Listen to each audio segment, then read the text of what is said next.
These asteroids can hit us as well. An asteroid wiped out the dinosaurs. Maybe a bigger asteroid could destroy the planet entirely.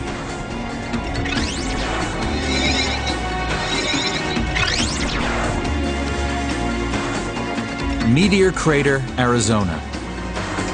Almost a mile across, nearly 600 feet deep.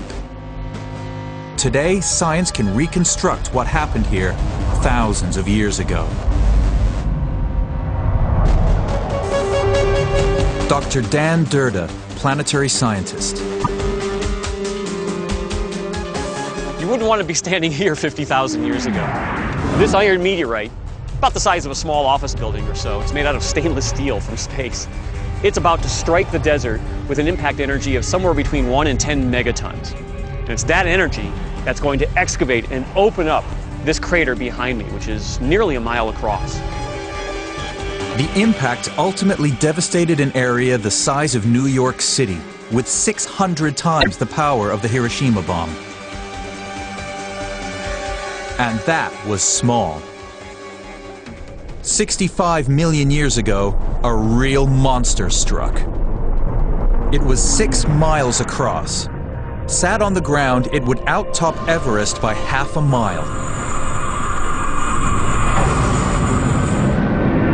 The crater was over 100 miles wide. The impact wiped out the dinosaurs and destroyed most life on Earth. An even bigger space rock could destroy the planet.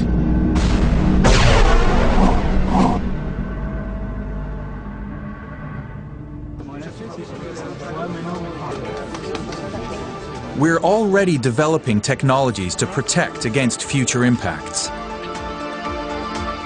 Ironically, you could use those same technologies to make an impact happen.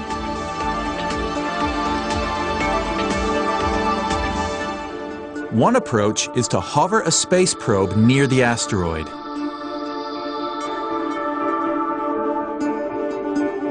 The probe's mass generates a tiny gravitational pull on the rock. Many of the other techniques for moving asteroids require us to know something about the asteroid itself, what it's made out of, how its surface might respond to being pushed or pulled on, what the shape of the asteroid is or how fast it's rotating. The gravity tractor requires us to know none of those things. What we do is we park the spacecraft near the asteroid. Under ordinary circumstances, the self-gravity between the spacecraft and the asteroid will cause each other to slowly attract and settle together.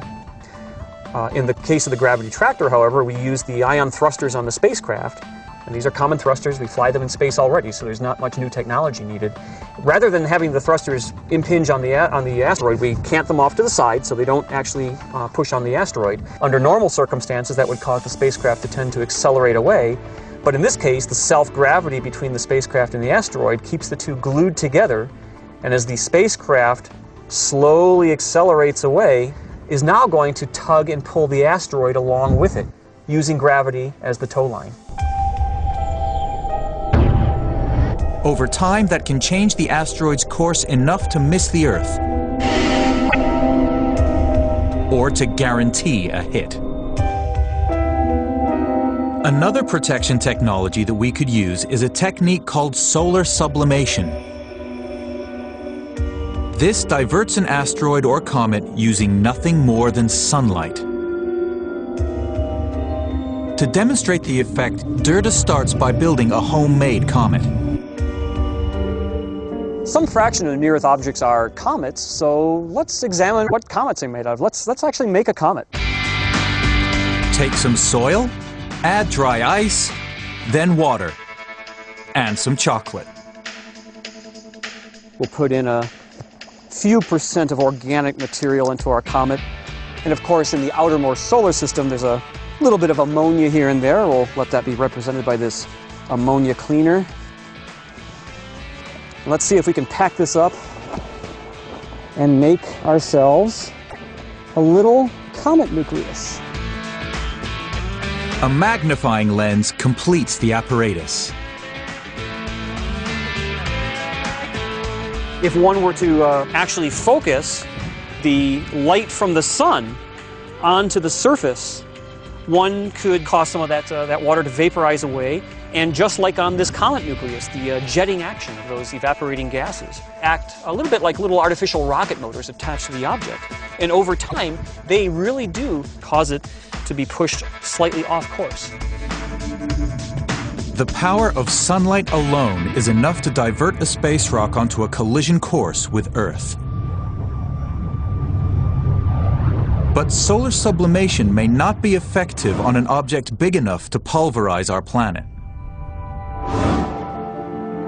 To destroy the Earth, our space missile needs to be big. Like Mars big. We know this for certain because it's happened before. 4.5 billion years ago, a rock the size of Mars struck the Earth a glancing blow. The impact debris created the Moon. If it had hit head-on, none of us would be here. We've come here to the vertical gun range at NASA Ames in California for proof. This 12-foot gun fires beads up to 4 miles per second, 6 times faster than a rifle bullet. Professor Peter Schultz, a planetary impact geologist, uses the gun to simulate a Mars-sized object, represented by this small projectile, hitting our planet head-on. The Space Environment Chamber is ready. Schultz makes his final adjustments. But will our scale model Earth break apart completely?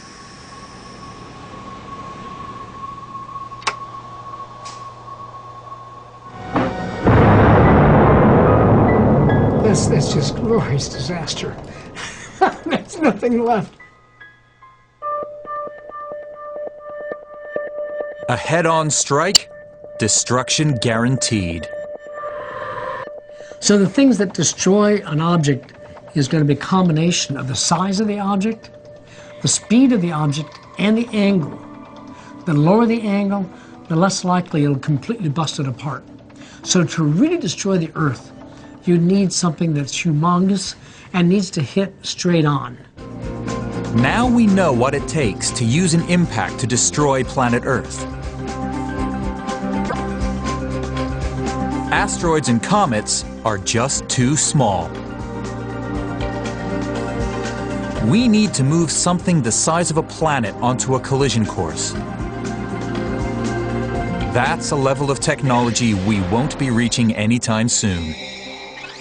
Now, we can move asteroids around and we can move comets around, but those are only a few miles across.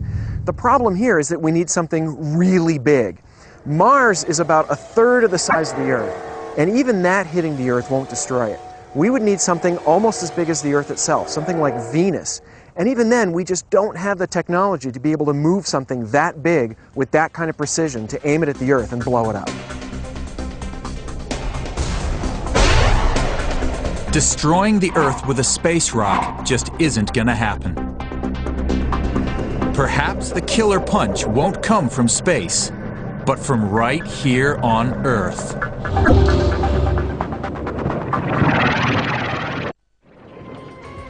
Genetics, robotics,